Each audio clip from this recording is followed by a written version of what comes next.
one. Given the function v of t equals 49 minus 9.8 t is the velocity in meters per second of a particle moving along the x-axis, we're going to determine when the particle is moving right, left, and stopped. Find the particle's displacement for the time interval 0 to 10. And if s of 0 equals 3, what is the particle's final position? And also find the total distance traveled by the particle. So the first thing we're going to look at is that, let's just do a little quick line graph. And we're going from 0 to 10. And let's look at v of t equals 49 minus 9.8 t. Now it's going to be stopped at a certain point. So if it's stopped, it means v of t equals 0. That means 49 minus 9.8 of t equals 0. So we get 49 equals 9.8 t. Divide both sides by 9.8 and you get t is 5. So we're going to be looking at that. That's when it's stopped.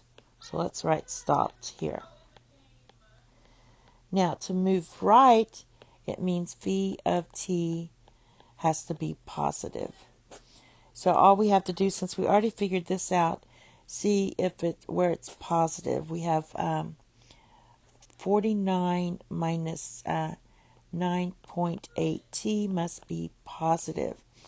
Well, if you substitute in some values in between these intervals here, it's going to be positive when we have t is in between 0 and 5.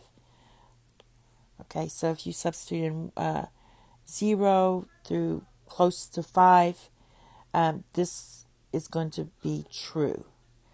All right, so this is moving right.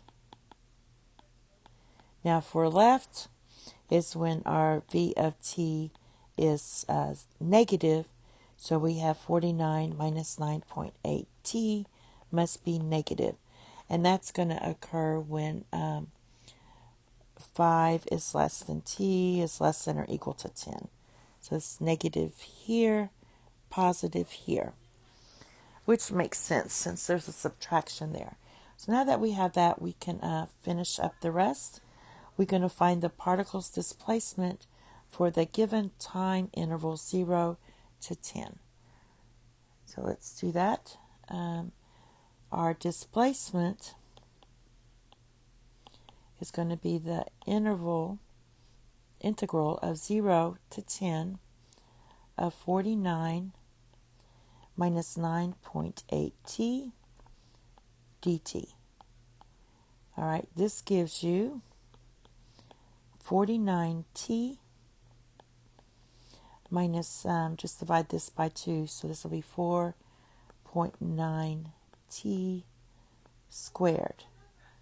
All right, and then we're going from 0 to 10. So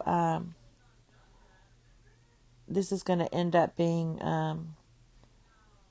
if you factor out a 49, you're going to get 10 minus 10 minus 0.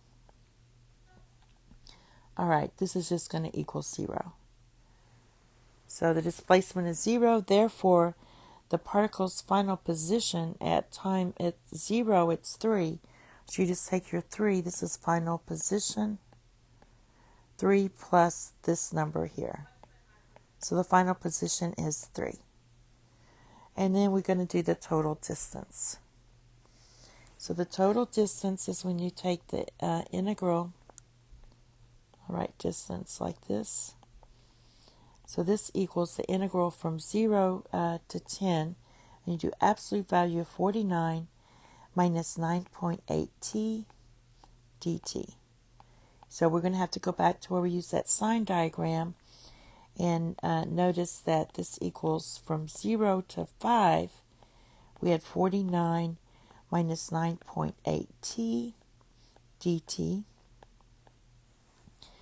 And then the second part, we have 5 to 10, and then we're going to do negative Remember, this is absolute value, so you have to do both positive and negative. This is the negative part.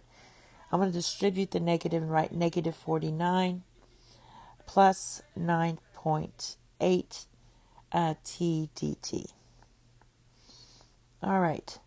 So when you integrate this, we already know what this piece was. This piece here was going to be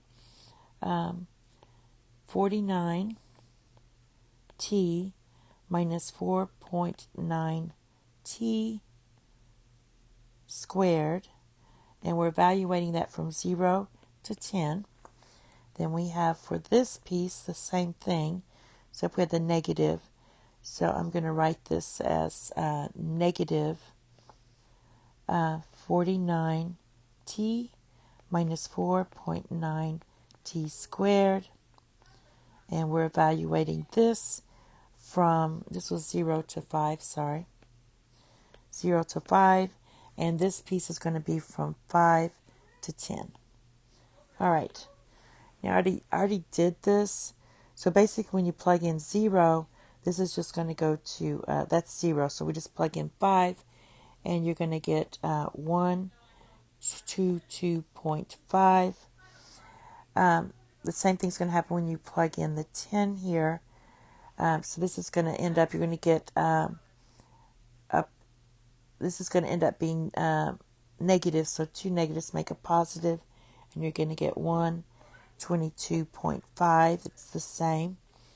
And so your total distance equals 245. That's your total distance.